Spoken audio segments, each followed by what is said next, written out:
Hey everyone, and welcome back to Bridging the Gap. Make sure to like this video and subscribe down below. My name is Alvin. I lean right on most issues, and I'll be representing the Republican side. Hello, I'm Luke. I lean left on most issues, and I'll be representing the Democratic side. Now, in this video, we'll be going over the best possible scenario for Republicans in the Senate for the 2022 midterms. Yeah, so a few days ago, we dropped our Democrat best scenario, and today we'll be doing the Republican side.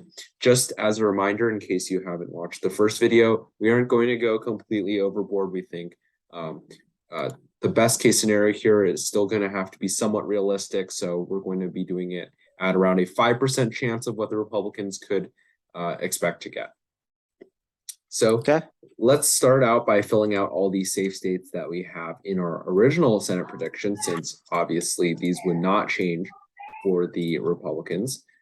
Meanwhile, you want to talk about one of the more controversial safe states that we put, maybe Iowa or anything like that?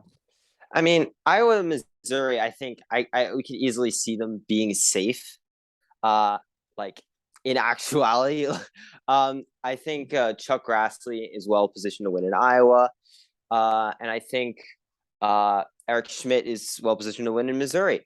They're both Schmidt's polling well above 10 points, and Grassley, I think, with undecideds, as undecideds come to his side, I think he'll come up on top. And in the best possible scenario, I think they'll win easily. Yeah, correct. And then also in Alaska with ranked choice voting, there's almost no chance that Democrat could win, especially in the Republicans' best scenario. So these will be the safe states that we originally have. And then there's safe states for the Democrats that we think Republicans won't be able to crack even in their absolute best case scenario to even under 10 points. So this would be Oregon, California, Hawaii, New York, Vermont, and Maryland. Not sure if we want to go. I think we want to go Illinois. I think we can add Illinois. I think we could add Illinois. Yeah. Probably add Illinois here. What about Connecticut? Well, in Connecticut, interestingly, the polls have showed the Democrat leading by like 11, 12. I think I believe Blumenthal hasn't been too popular. Oh, the latest one just shows him up 17. Okay, so I stand corrected. But I mean, I don't know. I saw some polls that were like a little worrying before, like 13, 12. They were there. I saw those as well. I think maybe there's a reality goes to likely, but then again, I mean, this is like a Trumpier candidate, Leora Levy in Connecticut. In the best case, maybe she could run and get it to 9.5. Get it for the Dems. Yeah. So I think maybe for the best case. Yeah, absolute best case. We also have this one poll in Illinois, but it just has way too many undecided. I think Duckworth is probably going to win by more than 10 even in that scenario. So there we go. We're going to be starting off with 45 Republican seats and 44 Democrat seats. So let's go ahead and go to some states that might fall into the safe column as a result of this being a best case scenario. I think we should definitely start with Florida, right? I think, in my opinion, this one is definitely into the safe column, and Rubio wins by more than 10 in their best case. I'd actually agree with that. I mean, Rubio's performed really well in his past races. He won by like 7 or 8 in 2016. And with Hispanic shifts, I mean, I think I thought back in August, like, hey, maybe there's a shot that he does win by more than 10. So I mean, since then it's close and more, and we've gotten a more clear picture of what's going on in that race.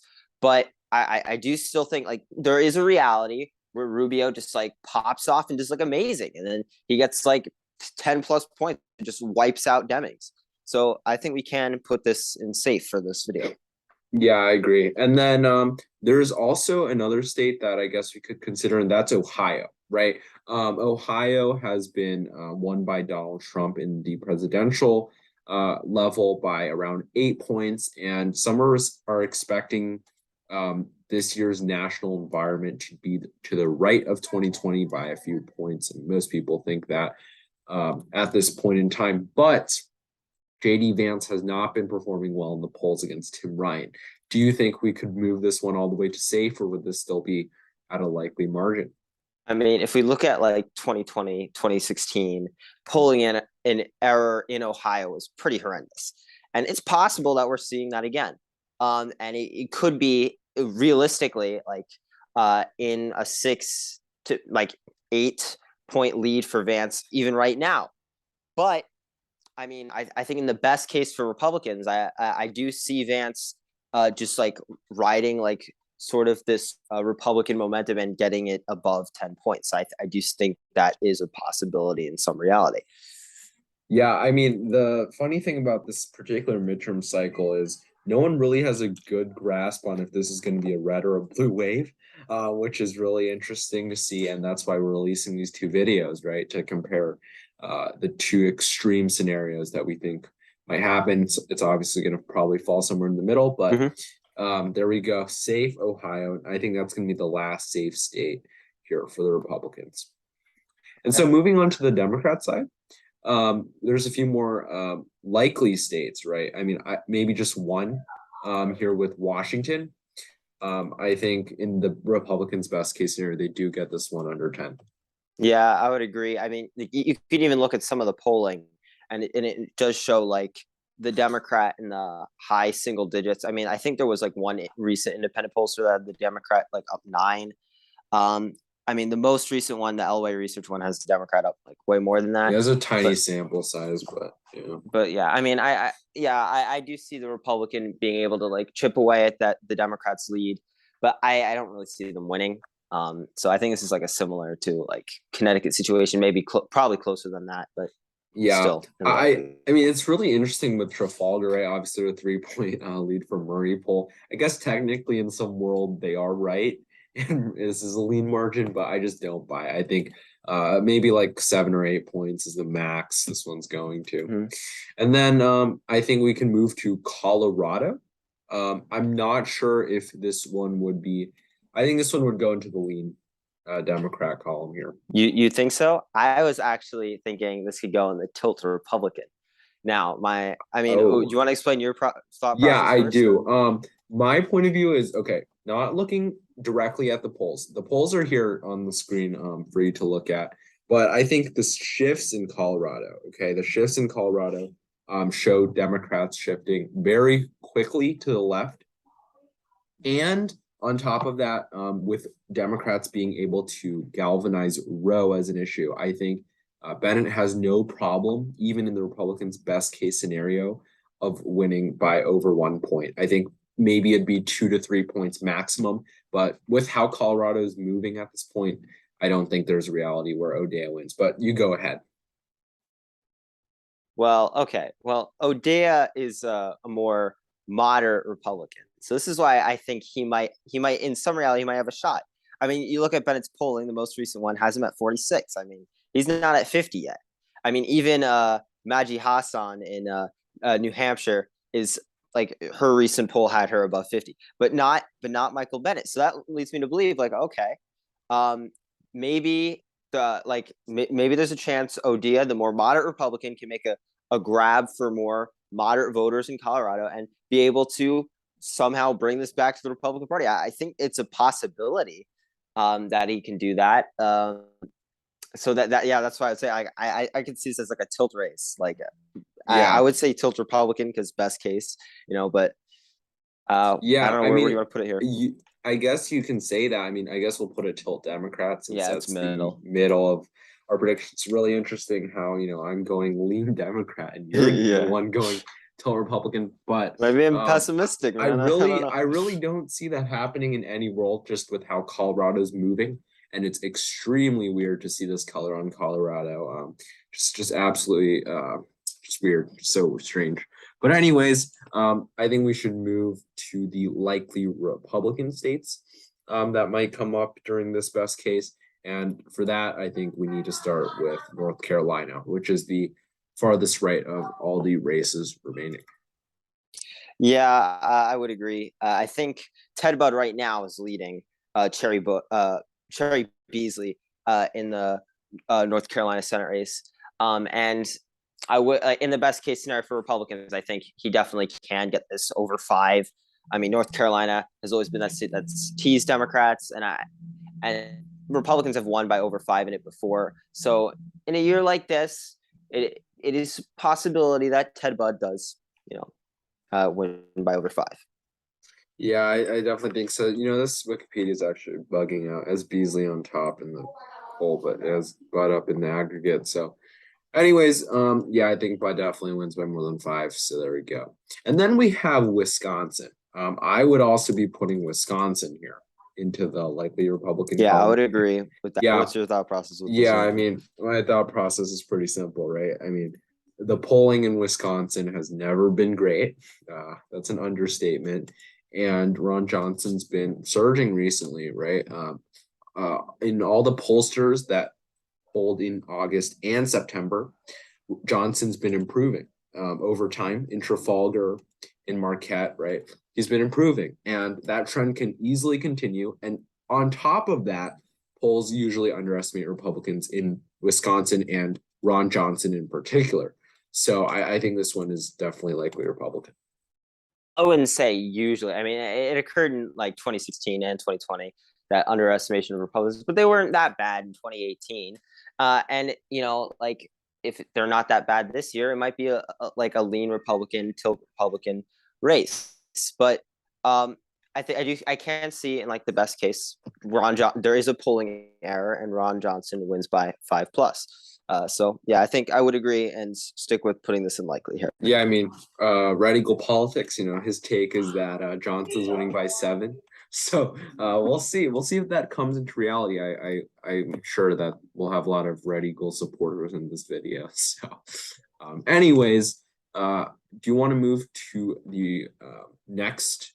I think that's gonna be maybe all the likely Republican states. There's an argument for Nevada though, and I might be willing to put this one into likely. I think it's a little far out. Okay, well, we'll do Nevada now then. So, Catherine Cortez Masto, the incumbent Democrat, she's still like an incumbent Democrat. So, even in the best case for Laxalt, I don't think he gets it above 5. I can see him winning by 3 or 4, but I don't really see Nevada, which is historically like teased Republicans in recent years. I can't really see that going likely. I could see it going lean, being a lean race and like him winning under 5. But yeah, I think even in the best case, it's not that high up. Yeah, I mean, what do you think? personally, I think it's around 4 to 5 in his best case. It technically could go to 5 or 6, but that would be probably above the 5% best possibilities that we laid out in the intro to this video. Although it's possible, it just isn't too realistic. Although I do think it's more realistic than the tilt Republican take you had in Colorado. So I will be putting this one in lean and respecting your wishes here, but there we go. Yeah. Then after that, where do you want to go next? Let's just do Arizona. Sure. With Arizona, do you want to explain this one or? Well, I mean, in Arizona, we have incumbents, Democratic Senator Mark Kelly running up against Blake Masters. I mean, this is going to be a close race either way in November. I think Blake Masters can win by like a lean margin in his best case scenario, but realistically on election day, like I don't think he'd be able in any reality to get that above 5. I think Blake Masters is like kind of a weaker candidate. Also, Mark Kelly's a really strong opponent, and I can't really see him well. Yeah, I think this one's also lean Republican. I think Masters probably wins by 2 or 3 in this case. I'm hesitant to put my final margin on this race just because there are definitely worlds where Masters somehow wins by 3 or 4, and I look like a clown because this is the best case scenario for the Republicans. So I'm still personally putting this one into lean. Okay. Okay, and then I guess we can round out the Sun Belt here with Georgia. And Georgia's it's interesting because of the runoff system, but in the best case scenario for Republicans, that will not be necessary. Obviously, we have Warnock and Herschel Walker in this race, and it's pretty weird. The polling in Georgia, I mean, obviously it was somewhat accurate in 2020, despite all the other states being abysmal. And Walker is doing okay in this race, even against an established incumbent and as a pretty weak candidate who isn't great at public speaking. But I think he's around the same around the same level as Nevada, so I'd be putting him at around 3 to 4 points.